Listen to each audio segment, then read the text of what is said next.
l'enlèvement de l'Église, mes frères, la vraie parole sera rare. Écouter une prédication de A à Z qui est dans la saine doctrine va devenir très rare. Parce que les hommes vont refuser d'écouter la vérité. Ils vont persécuter tous les prédicateurs de la vérité. Et je peux vous dire, je n'ai jamais été insulté de cette manière de toute ma vie. Et toutes les insultes que j'ai, c'est parce que j'ai dit seulement aux gens la vérité. Ils aiment quand tu leur parles du mariage. Ils aiment quand tu leur parles de bénédiction. Mais quand tu touches à ce qui est essentiel, qui doit les amener à la repentance, à revoir leur vie, les hommes de ce siècle ne veulent plus. Ils choisissent même les églises en fonction de cela. Je ne prie pas dans cette église-là, ce pasteur est dur. Je ne prie pas dans cette église-là, ce pasteur-là veut changer les gens. Je préfère prier dans telle église, ce pasteur nous motive.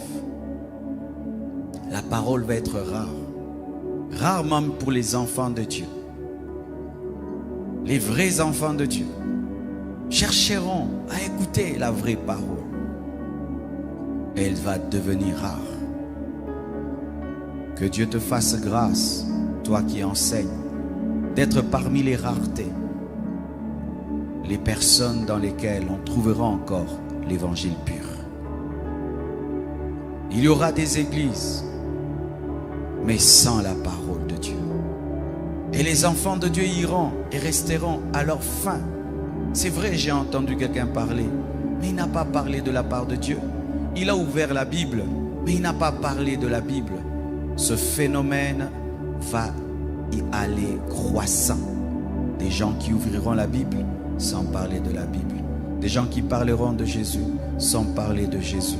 Des gens qui commenceront des églises, mais pas pour dire la vérité.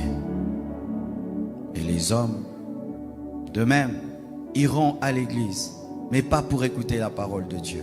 Ils iront par religion, par habitude, mais pas pour écouter la parole de Dieu. Ils demanderont même à leur pasteur de ne plus inviter tel orateur et tel orateur parce qu'il est dur. J'ai prêché hier quelque part, je parlais de la sanctification. Au départ de mon message, l'église était tétanisée, paralysée. J'avais l'impression d'être un monstre ou un extraterrestre en train de diriger les choses. Pourquoi? Parce que il y a une carence de la vérité, carence de la parole. Mais lorsque l'église sera enlevée, ce sera pire, mes frères.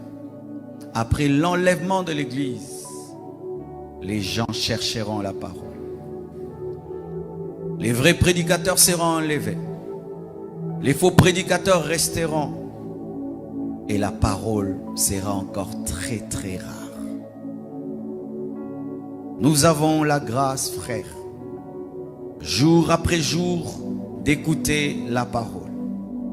Mais sachez qu'une fois l'enlèvement a lieu, ce sera difficile. Même toutes ces applications qui ont des enseignements, des prédications, vont supprimer les messages. D'ici là, mes frères, nous n'aurons pas cette liberté de prêcher sur YouTube, de prêcher sur Facebook, de prêcher sur Twitter, sur Instagram. Non. Ces applications et ces réseaux n'ont pas été créés pour l'évangélisation. Ils ont été créés pour que le monde soit un, pour accueillir l'Antichrist. C'est pourquoi, remarquez, tu prêches contre l'homosexualité, on supprime ton post et on t'avertit. Une fois, j'ai posté sur Facebook, des hommes étaient en train d'adorer une vache. Et j'ai écrit, mon peuple périt, faute de connaissance. Facebook m'a écrit, ils ont bloqué cette vidéo. Tu peux faire rire les gens, blaguer, ça passe. Mais quand tu commences à dire la vérité, c'est de l'intolérance.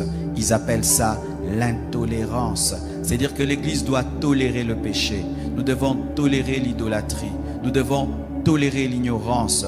Nous devons être une Église qui ne dérange pas. C'est ça le travail qui se passe dans le monde de ténèbres. Que les gens viennent à l'Église mais qu'ils ne soient pas déranger, que l'on prêche, mais qu'on ne dérange pas, alors que la vérité dérange toujours.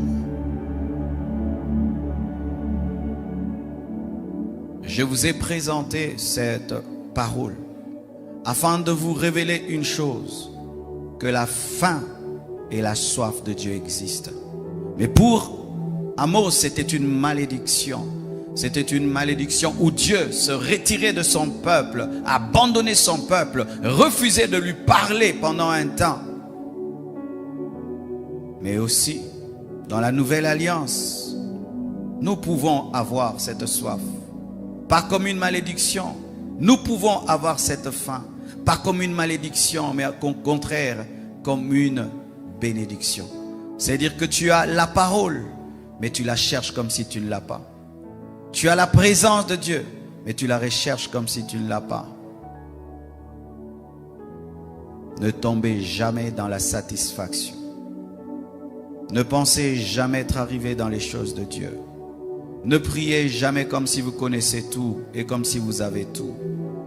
Ne vous tenez jamais face à la parole de Dieu comme si vous la connaissez à 100%. Une fois que la faim de Dieu te quitte, la soif de Dieu te quitte, tu vas commencer à mourir à petit feu. Et c'est ça qui est en train d'arriver à l'église de temps de la faim. Une perte de la soif de Dieu. Une perte de la faim de Dieu. Rien qu'à voir comment les gens se préparent avant de venir à l'église. Ils ne prient pas, ils viennent à l'église. Ils ne participent même pas à l'adoration. Ils ne participent pas à la louange. Il est assis là comme si on l'avait puni. Tu as même besoin de lui dire qu'est-ce que tu es venu faire. Incapable d'ouvrir sa bouche dans le temple. Je dis toujours, si quelqu'un ne sait pas prier dans le temple, comment il prie à la maison? Parce qu'ici, même les faibles deviennent forts. Même ceux qui n'ont pas la vie de prière arrivent à prier. Mais si toi, tu quittes chez toi à la maison jusqu'ici, tu n'arrives même pas à ouvrir ta bouche. Tu n'arrives même pas à lever tes mains. Est-ce que tu les lèves à la maison chez toi? Mais quand même, tu es venu. C'est ça l'église des temps de la fin. Des hommes qui s'approchent de Dieu, mais sans l'aimer. C'est comme ces mariages-là qui ont duré. Ils sont là seulement pour la forme. Il n'y a plus d'amour, il n'y a rien. Mais ils sont là pour les enfants. Et certains chrétiens sont chrétiens parce que s'il arrête d'être chrétien, on va se moquer de lui. S'il arrête d'être chrétien, ce serait un scandale. S'il ne va pas à l'église, mais il ira où? Une telle vie chrétienne est fade. Une telle vie chrétienne n'est pas la vie chrétienne. Où tu t'approches de Dieu sans passion. Tu viens à l'église sans passion. Tu pries sans passion. Tu adores sans passion. Tu lis ta Bible sans que ton cœur ne brûle. Les disciples sur le chemin d'Emmaüs, lorsqu'ils entendaient Jésus parler, leur cœur brûlait. Vos cœurs brûlent-ils encore quand vous écoutez la parole, quand vous lisez la Bible? Comment vous sentez-vous quand vous faites un jour sans prier? Comment vous sentez-vous quand vous faites un jour sans lire la Bible? Comment vous vous sentez-vous? À l'aise? Vous êtes à l'aise de faire un jour sans prier? De faire un jour sans lire la Bible? Trouvez-vous le sommeil quand vous n'avez pas prié? Si vous trouvez le sommeil, vous n'êtes pas normaux. Si vous vous sentez à l'aise quand vous avez fait un jour sans lire la Bible, vous n'êtes pas normaux. Parce que quand vous n'avez pas mangé pendant un jour, vous le manifestez. Mais quand vos esprits n'ont pas mangé, vous ne ressentez rien. C'est déjà un signe d'égarement, d'abandon, de refroidissement, de tiédeur, de perte de la faim de Dieu et de sa soif. Et Dieu veut te restaurer. Et Dieu va te restaurer.